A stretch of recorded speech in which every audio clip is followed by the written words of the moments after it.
In the middle of the Nevada desert, where the land stretches empty and the wind whispers through sun-bleached ruins, there stands a city that rose faster than any other in the American West and died even faster. This is Rhyolite, a ghost town unlike any you've ever seen. Once known as the City of Dreams, Rhyolite exploded to life overnight after a massive gold discovery in 1904. Within just a few years, this barren stretch of desert transformed into a booming metropolis with electricity, running water, a railroad station, a hospital, saloons, restaurants, and even a three-story bank built from steel and concrete, a skyscraper for its time. It had a population of nearly 10,000 people. It had money. It had power. It had a future. And then, just as quickly as it rose, it collapsed. The gold dried up. Investors fled. Banks failed. Businesses closed. Families packed their lives into wagons and left everything else behind.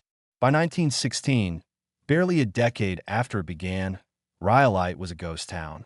Today, what remains is haunting. The towering shell of the Cook Bank, the abandoned railroad depot, Rustedmineshafts, and the bizarre pieces of outdoor art that now share space with the ruins. Rhyolite isn't just abandoned. It's frozen in the exact moment when its dream shattered. A story written in stone, steel, and sand. This is the rise and fall of Rhyolite, Nevada, the fastest boomtown collapse in the history of the American West. The gold discovery that started everything. The story of Rhyolite begins, as so many Western legends do, with a single moment of luck. In 1904, prospectors Shorty Harris and Ed Cross were traveling through the Bullfrog Hills of southwestern Nevada, a region of blistering heat, jagged earth, and endless open sky. They were experienced miners, but neither expected anything extraordinary from this barren land. Then, Shorty Harris picked up a rock. It glittered. Inside was gold. Not flakes, not dust, but thick, promising veins embedded in quartz.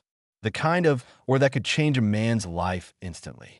Harris, overwhelmed, shouted the words that would echo across the region. "There's gold in them hills, and it's some of the richest I've ever seen." Within days, the desert was alive with movement. Hundreds of prospectors rushed to the discovery. Tents sprouted across the sand like wildflowers after rain. Claims were staked, hammers rang, and strangers became neighbors almost overnight.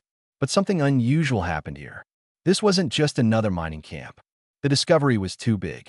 The excitement spread too fast. Investors arrived with money. Railroad companies laid tracks toward the region. Hotels opened in record time. The settlement needed a name, and they chose Rhyolite after the volcanic rock that covered the hills. In a matter of months, the camp grew into a structured town. Boardwalks were built. Businesses opened daily. Electric lines were installed, long before Las Vegas had them. A water system was constructed. Even a local newspaper began printing. Everything about Rhyolite felt larger than life. The town wasn't just growing, it was surging.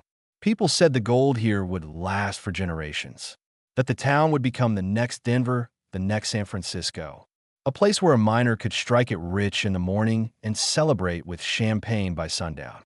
And for a moment, it seemed that dream might come true, because the real boom hadn't even started yet.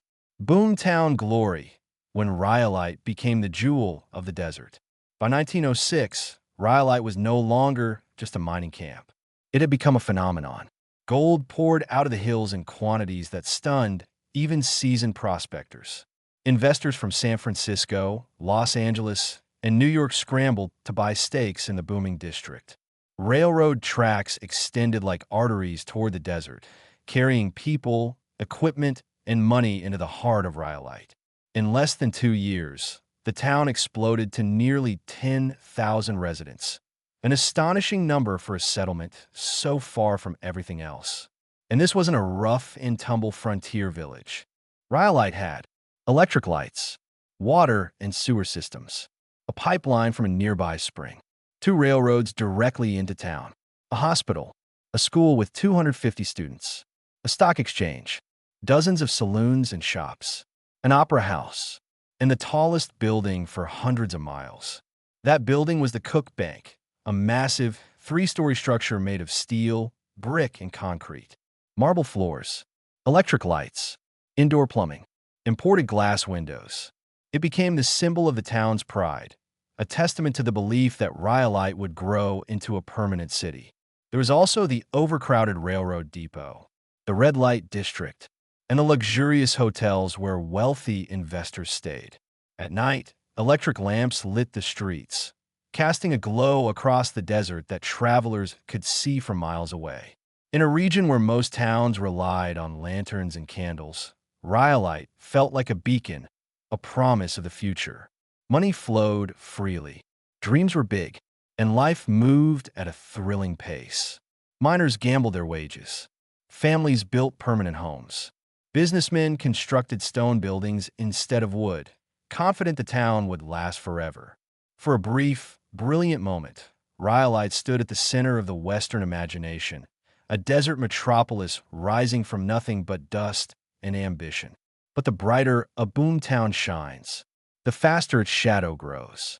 And in Rhyolite, that shadow arrived suddenly and mercilessly, because while the town was building monuments to its success, something beneath the surface was beginning to crumble. The cracks in the dream, when the gold began to fail. For a city built on ambition, Rhyolite had one fatal weakness.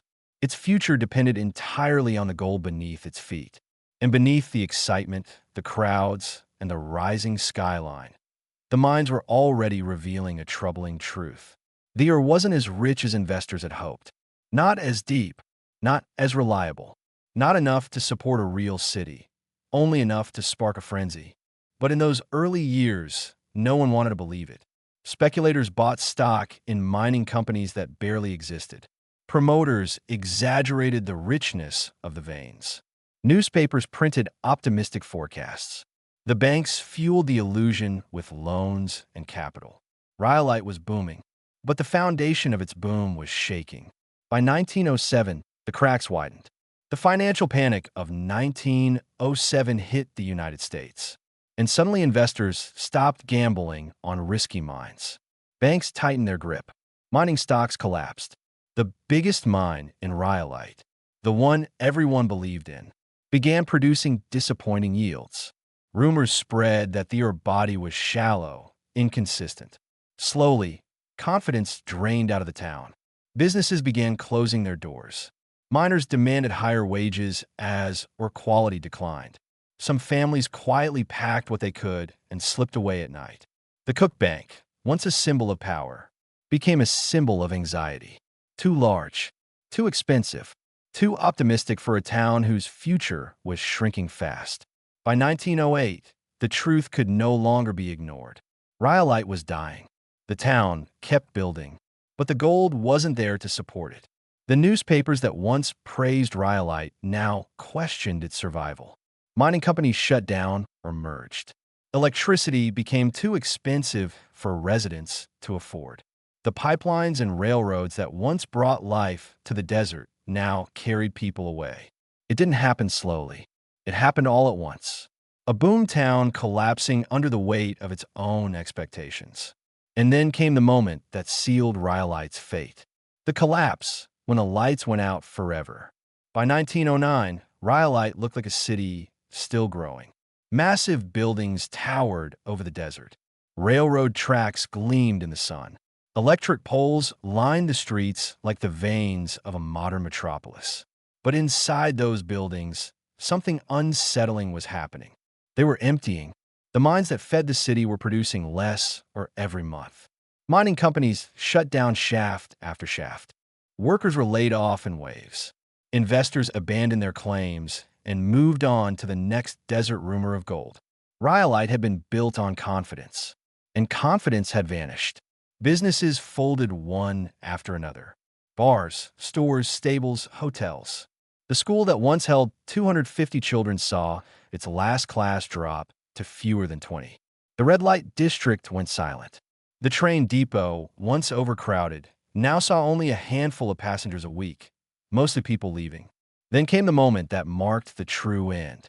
In 1910, the Nevada-California Power Company shut off electricity to Rhyolite.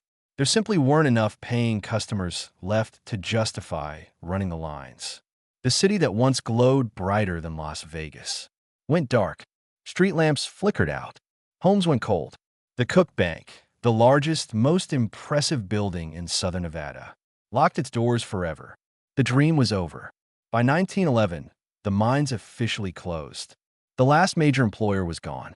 Within a year, fewer than 100 residents remained. Houses were dismantled for lumber. Doors, windows, roofing, all scavenged by people moving on or passing through.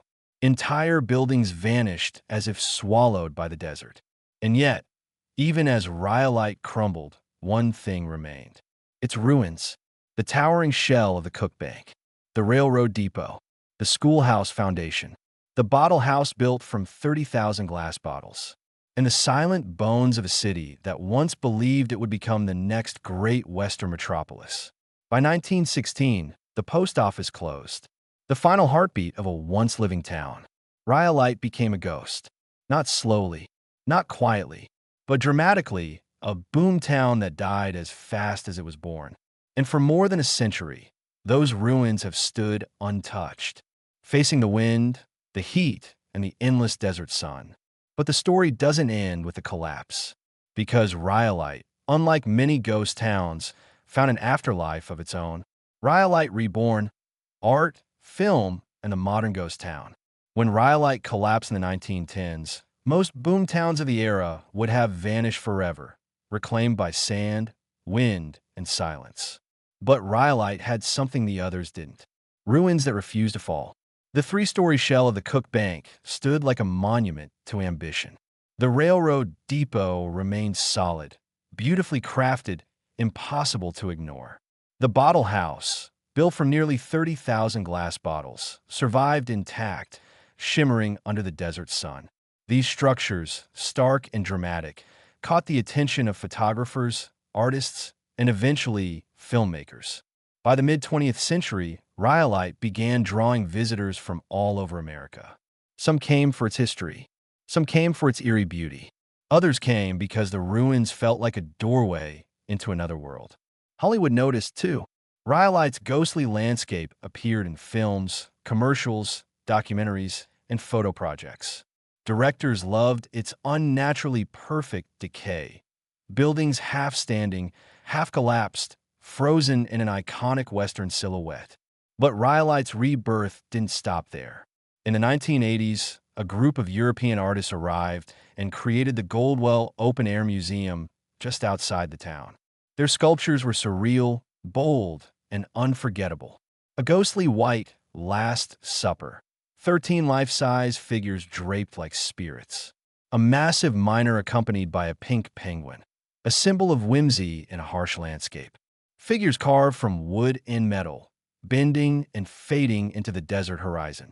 These installations turned Rhyolite into something unique. Not just a ghost town, but an outdoor gallery of abandonment and imagination.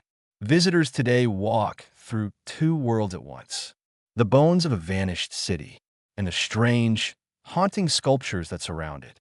The effect is powerful, a blend of history and surrealism that feels almost dreamlike. Rhyolite didn't return as a living town. It returned as a symbol of ambition, a symbol of collapse, a symbol of reinvention, and above all, a reminder of how quickly a dream can rise and how quickly it can fall. The desert keeps its lessons simple. Nothing lasts forever, not even cities built with confidence and concrete. But the stories we leave behind, those can outlive everything. Rhyolite stands today not because of what it became, but because of what it failed to become. A monument to possibility, a cathedral of ruin, a place where time stands still and the desert quietly tells the truth. Every boom has its bust, every dream has its shadow, and every ghost town was once alive. This is Rhyolite, Nevada, the city that rose like lightning and fell just as fast, yet remains, against all odds, unforgettable.